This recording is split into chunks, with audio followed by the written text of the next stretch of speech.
नमस्कार मंडळी, आनंदी या मालिकेचा आजचा भाग खूप इंटरेस्टिंग आणि खूप भारी दाखवला आहे बरं का.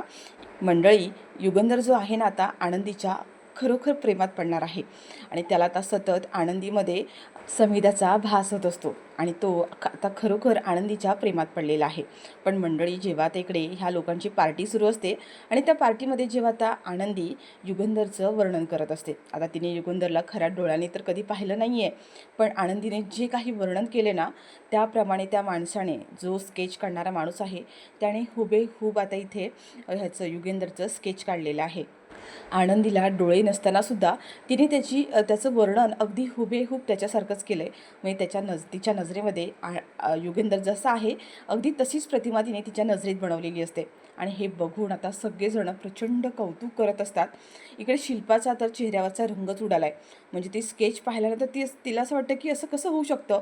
ह्या मुलीने युगंधरला नजरेने पाहिलंच नाही आहे आणि तरीसुद्धा इतकं हुबेहूब कसं काय तिने वर्णन केलं आहे. पण मंडळी, या सगळ्यामध्ये आता युगंधर स्वतः येऊन ते स्केच पाहतो आणि ते आनंदीने केलेलं वर्णन असतं आणि ते स्केच आहे हे तेव्हा पाहतो. त्याला आधी एवढं काही विशेष वाटत नाही आहे, पण तेव्हा इथे शिल्पाची जी मैत्रीण आहे ती पटकन युगंधरला म्हणून जाते की अरे, आनंदी आंधळी आहे, तिला दिसत नाही आहे, तिने तुला कधी पाहिलंही नाही आहे, म्हणजे तुझा चेहरा तिला माहीत नाही आहे, तरीसुद्धा तिने बघ किती हुबेहूब वर्णन केलं आहे, अगदी सेम तुझा चेहरा.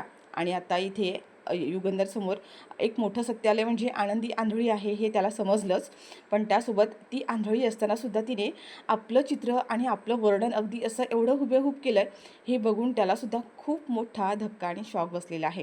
तर मंडळी, आता यानंतर म्हणजे युगंधर हे सगळं पाहतोच, पण त्यानंतर मात्र युगंधर आता आणखी दिवसेंदिवस आनंदीमध्ये जास्त गुंतत चाललेला आहे आणि तो आनंदीच्या प्रेमात पडलेला आहे.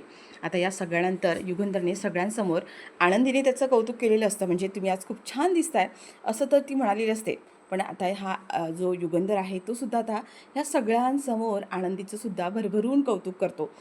ती म्हणजे तिला आंधळी आहे, दिसत नाही आहे, त्यानंतरसुद्धा तिने जे काही वर्णन केलं आहे आणि जे काही युगंधरचा फोटो स्केच केलं गेलं आहे त्याचं तर कौतुक करतोच, पण तो आनंदीचं सुद्धा भरपूर कौतुक करतो.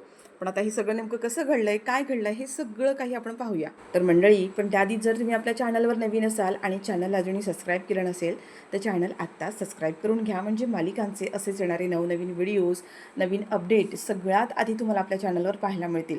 आणि हो, सोबत व्हिडिओला लाईक करायला सुद्धा विसरू नका. मंडळी, खरी गंमत तर आता सुरू होणार आहे.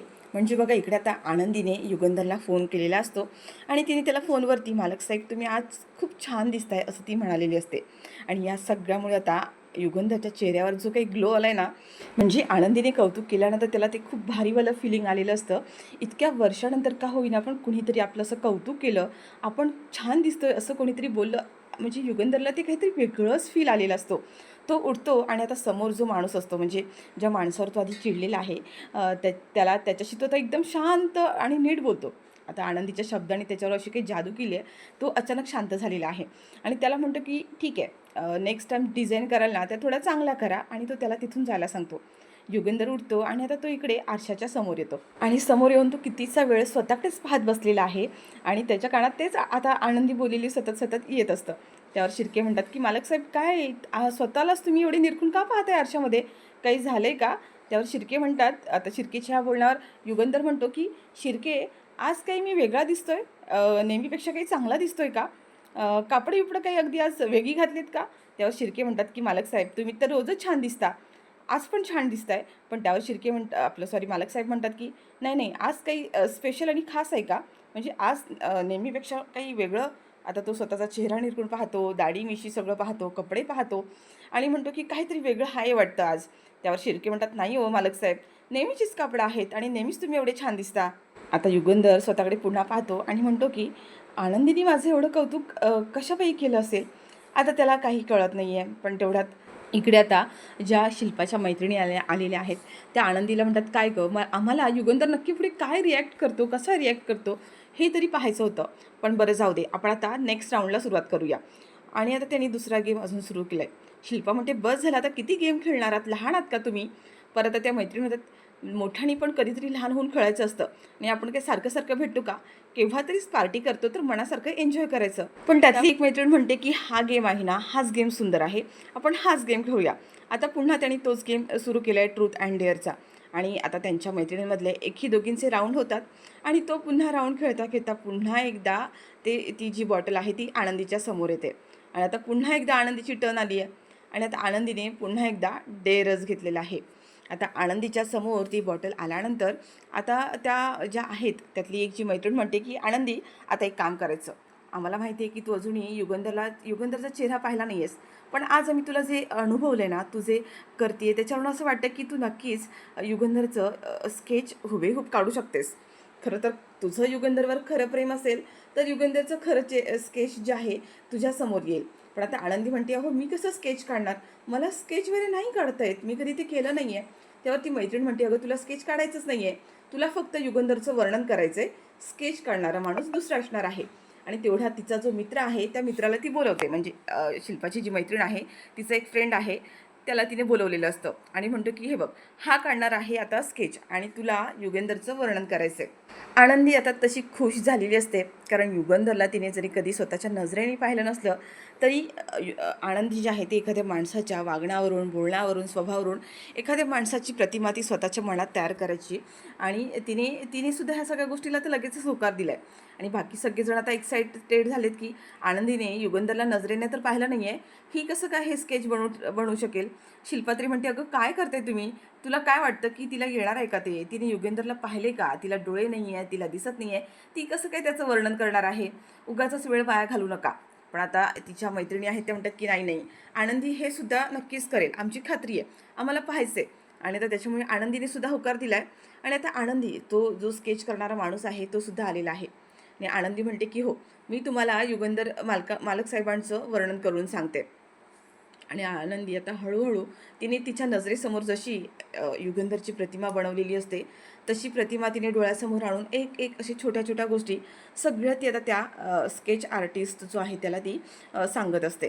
आता युगंधरचे डोळे, त्याचे केस, त्याच्या आयब्रो, नाक, कान हे सगळं अगदी बारीक वर्णन करून, जसं तिने युगंधरला कधीतरी पाहिलंच आहे स्वतःच्या नजरेने, असं ती प्रत्येक छोट्या छोट्या गोष्टीचं वर्णन करत असते. आता हे सगळं करताना शिल्पाला आणि बाकीच्यांना म्हणजे सगळेजण आश्चर्याने थक्कच झाली आहेत की हे एवढं बारीक आणि नाजूक वर्णन कसं काय करू शकते. आणि त्याची जेव्हा अर्ध स्केच झालेलं असतं तेव्हाच आता इकडे शिल्पाला मोठा धक्का बसला, म्हणजे ही मुलगी कसं काय सांगू शकते. आता शिल्पाच्या मनात एक शंका निर्माण झाली की ही मुलगी खरंच आंधळी आहे ना, की आपल्याला फसवते, आपल्या सगळ्यांना फसवते. आंधळी असताना ती एवढं हुबेहूब वर्णन कसं काय करू शकते. आणि तेवढाच आता जो स्केच आर्टिस्ट आहे त्याने ते स्केच कंप्लीट केलं आहे आणि त्याने तो फोटो आता पुढे आणला आहे आणि सगळ्यांच्या समोर धरलेला आहे. आता मात्र हे बघून सगळ्यांनाच खूप मोठा धक्का बसला आहे. त्या स्केच आर्टिस्टने ते स्केच सगळ्यांच्या समोर धरलं आहे आणि त्या ज्या मैत्रिणी आहेत ज्या सोफ्यावर बसलेल्या असतात त्या सगळ्याजणी उठून उभ्याच राहिल्यात. म्हणजे हे कसं काय होऊ शकतं. त्या आता इथे आनंदीला म्हणतात, आनंदी, आता एक जण तर आनंदीच्या डोळ्यासमोर हात फिरवते आणि म्हणते, आनंदी तू आम्हा सगळ्यांची गंमत करतेस, आम्हाला फसवतेस का, तुला दिसतं का, म्हणजे तू आम्हाला फसवत तर नाही आहेस ना. आनंदी म्हणते, नाही हो, मला खरंच दिसत नाही आहे, मी कशाला तुम्हाला फसवेन.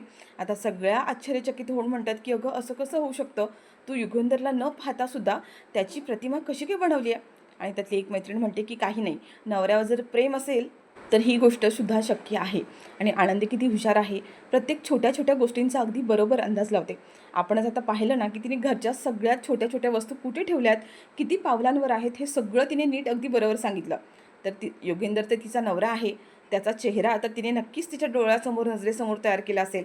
आनंदी म्हणते की हो, म्हणजे थोडाफार अंदाजाने मी एखाद्या माणसाचा स्वभावाप्रमाणे चेहऱ्याचं सुद्धा थोडंफार वर्णन करू शकते. पण ह्या आपल्या शिल्पा मॅडम, तिला मात्र काही हा धक्का पचवत नाही आहे. ती म्हणते की नाही नाही, हे काहीतरी वेगळंच आहे.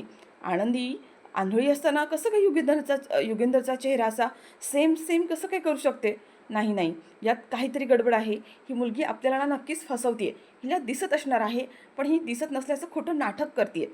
आता एवढं सगळं विचार करत असतानाच तिथे आता युगंधरची एंट्री झाली आहे आणि स्वतः आता युगंधरने सुद्धा स्वतःचं स्केच हे समोर पाहिलं आहे. आता इकडे सगळ्यांची पार्टी सुरू आहे आणि युगंधर सगळ्यांना युगंधर आल्यानंतर सगळेजण आता उभेच राहतात.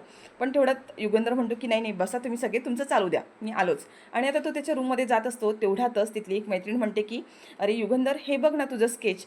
आता युगंधरने स्केच बघून त्याला पण मोठा धक्का बसला आणि तो म्हणतो की माझं स्केच, तुमच्या पार्टीमध्ये माझ्या स्केचचं काय काम, हे कोणी काढलं. तेव्हा आता तिथल्या मैत्रिणीने सांगितलं की आनंदीने जसं सांगितलं ना तसं हे स्केच काढलं गेलं आहे. युगंधर आता आनंदीकडे पाहतच बसतो की नक्की काय चाललंय. आज आनंदीने फोन करून तुम्ही खूप छान दिसताय हेही सांगितलं आणि हे सगळं स्केच काय आहे हा सगळा प्रकार. तेवढ्यात आता युगंधर आनंदीकडे पाहत बसतो आणि तेवढ्यात तिथली एक मैत्रीण आहे जी शिल्पाची. ती लगेच म्हणते की अरे युगंधर, पाहत काय बसलायस? अरे किती मोठी गोष्ट आहे ही.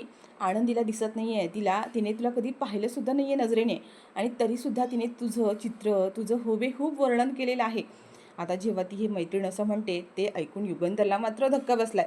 कारण युगंधरला आनंदी आंधळी आहे हे माहीतच नसतं आणि त्याने ते आता तिच्या मैत्रिणीच्या तोंडून हे ऐकलंय. त्यावर युगंधर म्हणतो की काय? त्यावर आता ती म्हणते की अरे हो ना, तिला दिसत नाही आहे तरीसुद्धा तिने बघ तुझं हे चित्र कसं सेम काढलेलं आहे, म्हणजे वर्णन बघ ना कसं केलं आहे ते. आता आनंदीसुद्धा घाबरली आणि शिल्पानेसुद्धा इतके दिवस ही गोष्ट सगळ्यांपासून लपवून ठेवली होती. आता शिल्पाच्या चेहऱ्यावर सुद्धा 12 वाजलेत, म्हणजे ती पण घाबरली आहे. आता म्हणजे मैत्रिणीकडून ही गोष्ट कळली आहे आणि आता ती मैत्रिणीला तिला थांबवण्याचा प्रयत्न करते, तिला शांत करण्याचा प्रयत्न करते. पण ती आता इतकी बोलत असते. त्यावर युगंधर म्हणतो की तुम्ही काय म्हणालात? आनंदीला दिसत नाही? त्यावर त्या म्हणतात की हो ना, आनंदीला दिसत नाही आहे, तरीसुद्धा तिने तुझं चित्र बघ ना कसं वर्णन केलं आहे ते. त्यावर आता युगंधर म्हणतो की ताई हे काय आहे? त्यावर आनंदी म्हणते की मालक साहेब, हो ही गोष्ट खरी आहे, मी जन्मतः आंधळी आहे, मला दिसत नाही आहे. आता मात्र हिला युगंधरला धक्काच बसलाय. तो म्हणतो की कसं काय शक्य आहे ते. त्यावर मात्र सगळेजण तिथे आहेत, ती जे आहेत शिल्पा आहे आणि सगळेच जण म्हणतात की हो युगंधर हेच खरं आहे. आणि आता युगंधरला ही गोष्ट अजूनही माहीतच नव्हती. या गोष्टीचा बाकी सगळ्यांना तिच्या मैत्रिणींना धक्का बसलाय. त्यातली एक मैत्रीण म्हणते अरे युगंधर, तुला हे अजूनही माहीत नव्हतं का की आनंदी आंधळी आहे, तिला दिसत नाही आहे? आता युगंधरला काहीही कळत नाही आहे. युगंधर हा तेथे आनंदीच्या जवळ येतो आणि म्हणतो की आनंदी, तुम्हाला खरंच दिसत नाही आहे? आनंदी म्हणते की हो मालक साहेब, मी जन्मतःच आंधळी आहे, नाही दिसत मला. आता मात्र युगंधरला मोठं सरप्राईज म्हणजे इतकी दिवस त्या मुलीला दिसत नाही हे त्याला माहीत नाहीच आहे. पण तिचं वागणं, तिचे अंदाज आणि ह्या सगळ्या गोष्टी आणि मुळात आज जे काही घडलं, म्हणजे तिने जे स्केचचं वर्णन केलं आहे तिला दिसत नसताना, ही गोष्ट किती मोठी आहे हे त्याला आता समजलं आहे. आणि तो आनंदीकडे जवळ येऊन तिच्याकडे पाहतच बसलेला असतो. म्हणजे एखाद्या मुलीला दिसत नसताना सुद्धा तिच्याकडे एवढी मोठे स्किल कसं काय असू शकतं. आणि तो आता आनंदीच्या आणखीनच प्रेमात पडला आहे आणि तो सगळ्यांसमोर आनंदीचं भरभरून कौतुक करतो. म्हणतो की आनंदी, मला माफ करा की मला इतके दिवस माहीतच नव्हतं की तुम्हाला दिसत नाही आहे. माझी चूक झाली की मी ही गोष्ट जाणून घेतली नाही की तुम्हाला कोणत्या गोष्टींची कमतरता आहे, काय आहे. माफ करा मला. आनंदी म्हणते की मालक साहेब, यात तुमची काहीच चूक नाही आहे. खरं तर माफी मी मागायला हवी आहे. आंधळी मी आहे आणि ही गोष्ट मी तुमच्यापासून लपवून ठेवली.